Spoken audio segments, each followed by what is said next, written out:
Hey, what's going on YouTube? Welcome to another Season 7 League of Legends Champion Guide. Today, I'm going to be covering top lane Urgot, the DREADNOUGht. You cannot know strength until you are broken. If there is an echo, I do apologize. I did just move into a new place and I haven't set everything up, so the walls are pretty empty. But anyways, let's hop right into this guide as per usual by starting with the pros and cons. So Urgot is first of all a champion with a pretty solid engage ability, which comes from his E. As long as he can land this on the enemy champion, he will be able to lock them down for a little bit and do his damage. Urgot also does a pretty significant amount of damage, a lot of which is percent max health damage, so he does a lot even to tanky targets. He has an amazing ultimate that's great for executing his enemies, and a pretty strong shield from his W as well. Finally, because of his passive, he's also got some really solid wave clear. If there is a lot of minions, Urgot can clean it up rather quickly. Urgot, however, is a very slow and clunky champion that's also pretty weak against crowd control. Urgot also has some pretty damn long cooldowns early on, and this is even including his passive.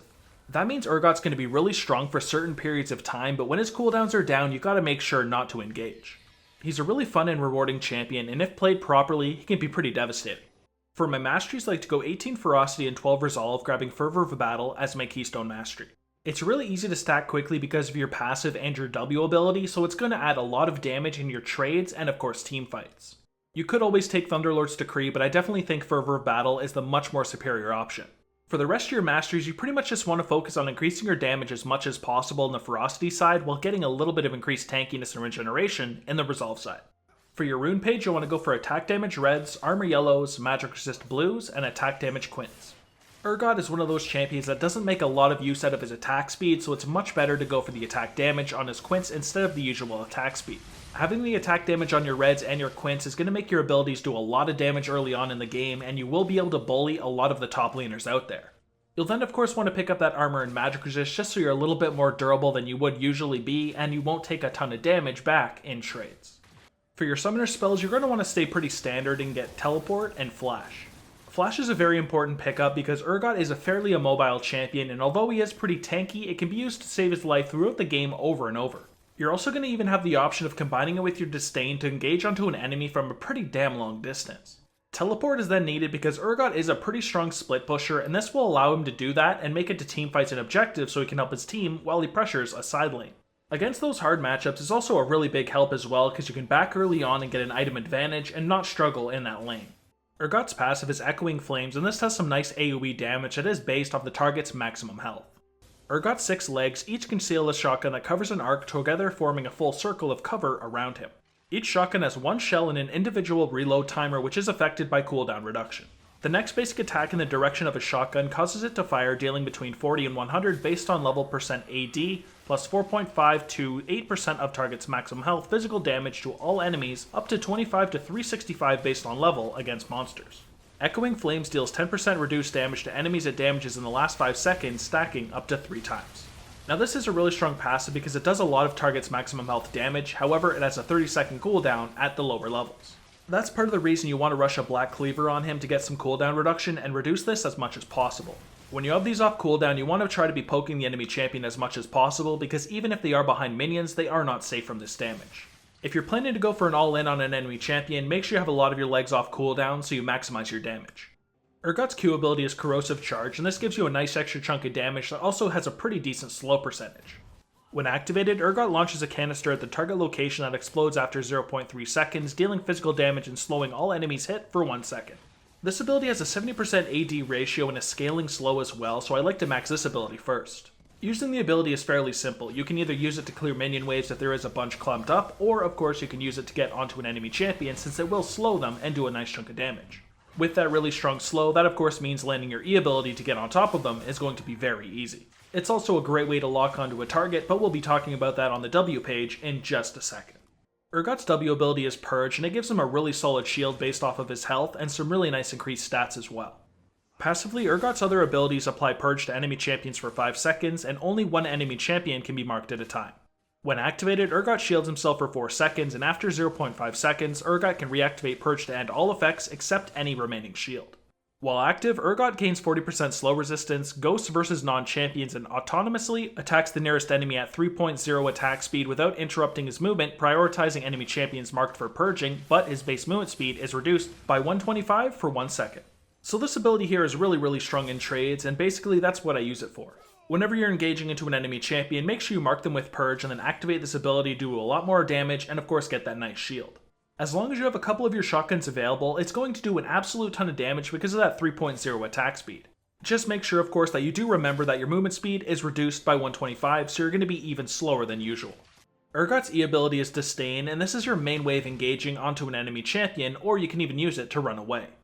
After 0.25 seconds, Urgot dashes in the target direction, dealing physical damage to all enemies in the way and knocking them aside. Urgot comes to a stop upon colliding with an enemy champion, flinging them over himself and stunning them for 0.75 seconds after they land.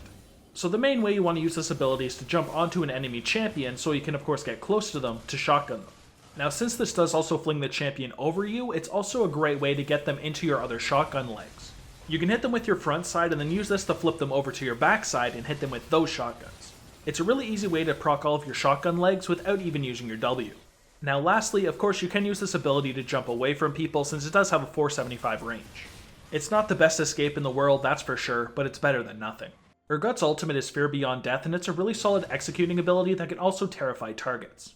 On first cast, Urgot fires a chem drill forward that impales the first enemy champion struck, deals physical damage, and leashes them for 3 seconds and also slows them.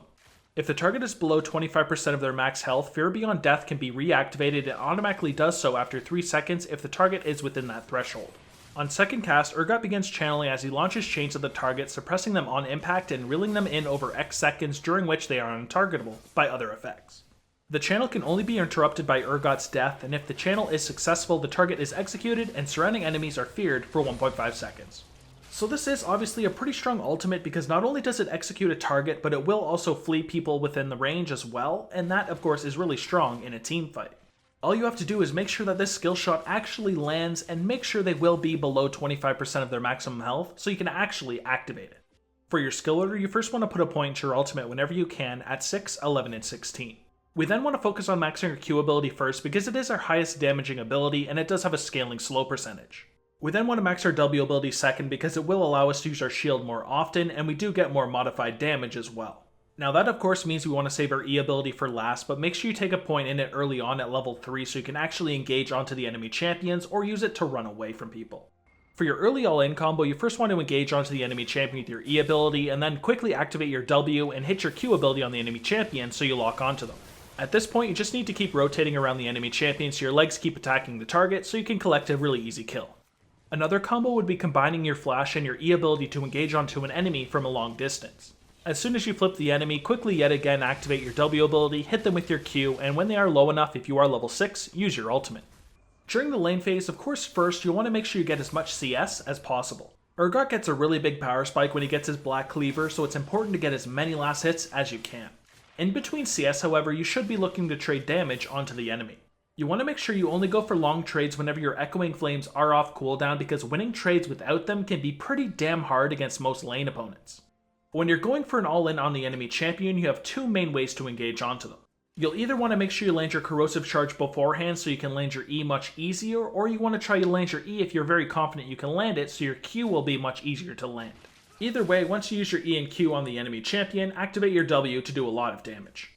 In teamfights, Urgot will pretty much fill the role of a bruiser. He's not a true top lane tank, but instead also deals a fair amount of damage while having just a little bit of tankiness. For most of the fight, I like to be on the front lines trying to deal with the enemy's frontline carries and tanks. With Urgot's percent max health damage and Black Cleaver, he can actually do a ton of damage to those tanky frontline targets and doesn't need to be bothered with diving into a team. You will, however, also want to make sure you're looking for opportunities to execute an enemy with your Fear Beyond Death. It'll get somebody out of the fight really quickly, and if it does flee multiple enemies, it's going to be pretty devastating. Alright, now let's look at some of your hard matchups, and first up is Cho'Gath. This is a very frustrating champion to fight because although you can poke him down relatively easy, he's just going to sustain himself with his passive. He's also going to be able to easily stay on top of you with his Q and his E ability, and he's going to do a massive amount of damage in the later stages of the game. Against him, you're just going to have to try to out-farm him and try to bully him as much as possible.